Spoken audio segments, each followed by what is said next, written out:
नमस्कार दोस्तों। आज हम लोग इंजेक्शन मोल्डिंग मशीन के स्पेसिफिकेशंस की बात करेंगे। जैसे कि आपको पता है कि इंजेक्शन मोल्डिंग मशीन में दो यूनिट होती हैं, इंजेक्शन यूनिट और क्लैंपिंग यूनिट।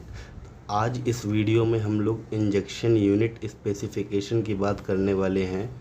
और इंजेक्शन मोल्डिंग मशीन में अगर इंजेक्शन यूनिट स्पेसिफिकेशन की बात करें तो सबसे पहले हमारा ध्यान आएगा टाइप्स ऑफ स्क्रू में। यहाँ पे कुछ हेडिंग्स, कुछ पॉइंट्स आपके सामने लिख दिए गए हैं, जिससे कि आप देख सकते हैं कि कौन कौन से ये इमेजेस हैं, कौन कौन से पॉइंट्स हैं। तो जैसे कि हमें पता होना चाहिए कि भाई इंजेक्शन यूनिट में जो स्क्रू यूज़ होते हैं, बैरल के अंदर जो यूज़ होते हैं, जिनका काम मिक्सिंग का होता है, वो कितने टाइप्स के होते हैं। उसके बाद स्क्रू जो यूज़ आप कर रहे हो उनका डायमीटर कितना है, ठीक है। फिर जो बैरल यूज़ हो रहा है, जो मशीन का बैरल है, उसमें कितना मटेरियल आ सकता है, यानी कि कितना मटेरियल मैक्सिमम बैरल के अंदर आ सकता है, तो उसे कहते हैं मशीन की शॉर्ट कैपेसिटी, और ये में होती है। इसके बाद होता है कि शॉर्ट वेट कितना है, कैपेसिटी, मशीन की शॉर्ट वेट कैपेसिटी कितना है। इसके लिए आपको कैलकुलेशन करने की ज़रूरत पड़ेगी। यानी अगर आप मशीन की शॉर्ट कैपेसिटी जानते हैं तो आपको उसी हिसाब से थोड़ा कैलकुलेट करके डेंसिटी और वॉल्यूम के फॉर्मूले से शॉर्ट वेट पता करना होगा, जो कि ग्राम में होता है। इसके बाद मैक्सिमम इंजेक्शन प्रेशर कितना है, यानी कि मशीन में जो इंजेक्शन प्रेशर है मैक्सिमम कितना है। फिर मैक्सिमम इंजेक्शन स्पीड कितना है, ये मिलीमीटर प्रति इंचेस के हिसाब से होती है। बैक प्रेशर की बात करें तो उसकी रेंज कितनी है, मैक्सिमम ज़्यादा से ज़्यादा बैक प्रेशर कितना है। फिर स्क्रू का आरपीएम कितना है। ये सब चीज़ें हमें पता करनी होंगी। अगर आप नए हैं तो आपको ये सब चीज़ें बाकायदा पता होनी चाहिए। फिर हमें पता होना चाहिए कि इंट्रूजन प्रोसेस क्या होता है, इंट्रूजन प्रोसेस क्या होता है, क्लोज लूप क्या होता है, कैलिब्रेशन क्या होता है, सेटिंग ऑफ हाई सिलेंडर क्या होता है, वायरिंग किस तरह की होती है, अलार्म कौन कौन से होते हैं, मशीन स्टार्टअप कैसे होता है, डिले टाइम के बारे में आपको पता होना चाहिए, कुशन के बारे में पता होना चाहिए, कुशन क्या होता है। उसके बाद फिर साउंड कोई नहीं आ रही मशीन में, कैसे हम साउंड पहचानते हैं। हर मशीन जो है अलग अलग तरीके से साउंड करती है। उसके बाद फिर है वाइब्रेशन कहीं तो नहीं हो रहे हैं, क्योंकि जर्किंग होती है या फिर कहीं रगड़ होती है, तो इस तरह की प्रॉब्लम्स मशीन में आती रहती हैं।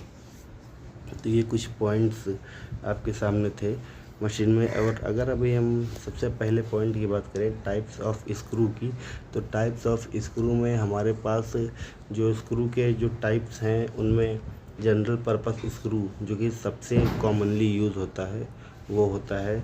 और जनरल पर्पस स्क्रू के अलावा हम नायलॉन मटेरियल को प्रोसेस करने के लिए नायलॉन स्क्रू का यूज़ करते हैं। पीवीसी मटेरियल के लिए भी स्क्रू की काफ़ी वेरिएशन आते हैं, जिसमें कि सीपीवीसी स्क्रू है और यूपीवीसी स्क्रू है। अच्छा, तो इन अलग अलग तरह के स्क्रू को लाने की ज़रूरत क्यों महसूस हुई, ये भी एक बहुत बड़ा सवाल है। देखिए, होता क्या है कि जो मटेरियल्स यूज़ किए जाते हैं प्लास्टिक की प्रोसेसिंग में, उनकी अलग अलग प्रॉपर्टीज़ होती है। उनका मॉलिक्यूलर स्ट्रक्चर, मॉलिक्यूलर ओरिएंटेशन अलग अलग होता है, जिसकी वजह से उनको प्रोसेस करना का तरीका जो होता है वो भी अलग अलग होता है। हर मटेरियल की प्रॉपर्टीज़ अलग होने के कारण उनका मेल्टिंग पॉइंट भी अलग होता है, उनका प्रोसेसिंग टेम्परेचर भी अलग होता है, उनका ग्लास ट्रांजिशन टेम्परेचर भी अलग अलग होता है, जिसकी वजह से हर मेटल को हम एक ही तरह का टेम्परेचर नहीं देते हैं। और इसलिए इनको प्रोसेस करने के लिए भी काफ़ी ध्यान देना होता है। अगर हम बात करें नायलॉन की, तो नायलॉन एक ऐसा मटेरियल है जो कि प्रोसेस करने में थोड़ा सा टिपिकल है।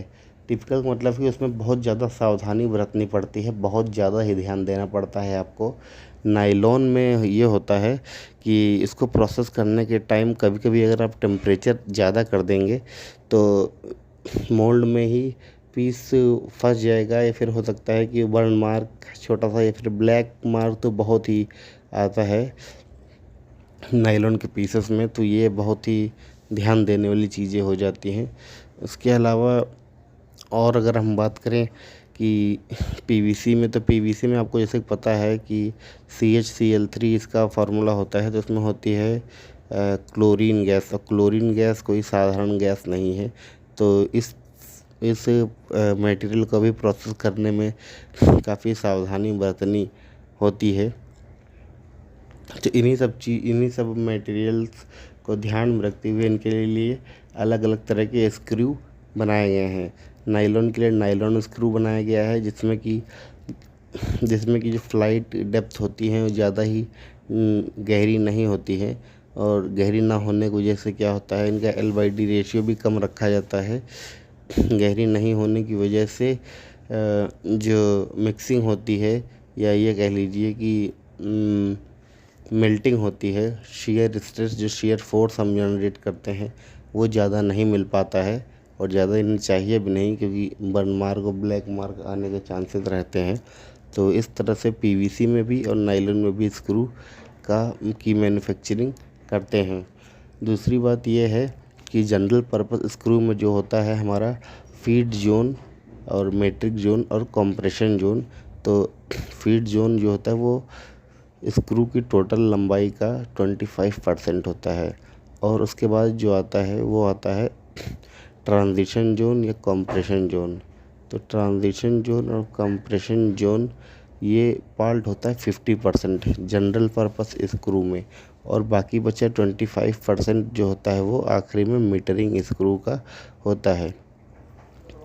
तो दोस्तों,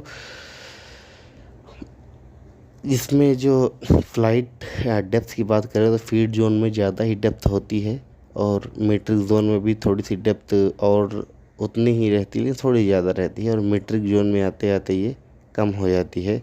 तो मटेरियल बाकी जैसे हो गए हैं पॉलीथाइलिन, पॉलीप्रोपाइलिन, ABS, पॉलीकार्बोनेट, इस तरह के बहुत सारे मटेरियल जो होते हैं जिनमें नायलॉन और पीवीसी जैसी प्रॉब्लम्स नहीं आती हैं, कंप्रेशन और शियर स्ट्रेस हाई देने वाली प्रॉब्लम नहीं आती है। तो ऐसे मटेरियल्स जनरल पर्पस स्क्रू से बड़े ही आसानी से चलाए जा सकते हैं, प्रोसेस किए जा सकते हैं, इनमें कोई प्रॉब्लम नहीं आती है।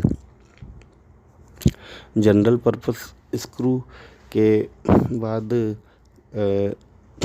ये UPVC और CPVC स्क्रू भी आते हैं। इसके अलावा स्क्रू मिक्सिंग वाले स्क्रू भी आते हैं, जिनका मेन मकसद होता है मटेरियल को मिक्स करना।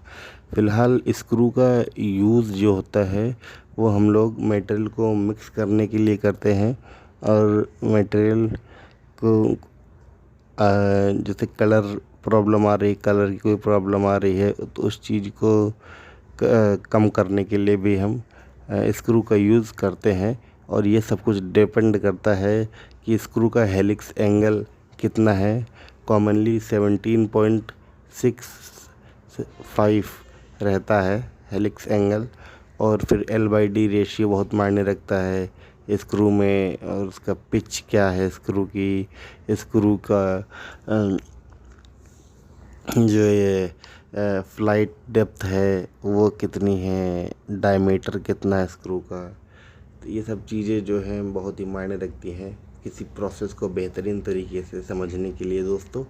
तो ये टाइप्स ऑफ स्क्रू के बारे में हम अभी एक वीडियो और लाएंगे। और आज इंजेक्शन यूनिट स्पेसिफिकेशन की बात हुई है, इसमें पहला दूसरा पॉइंट कवर किया गया।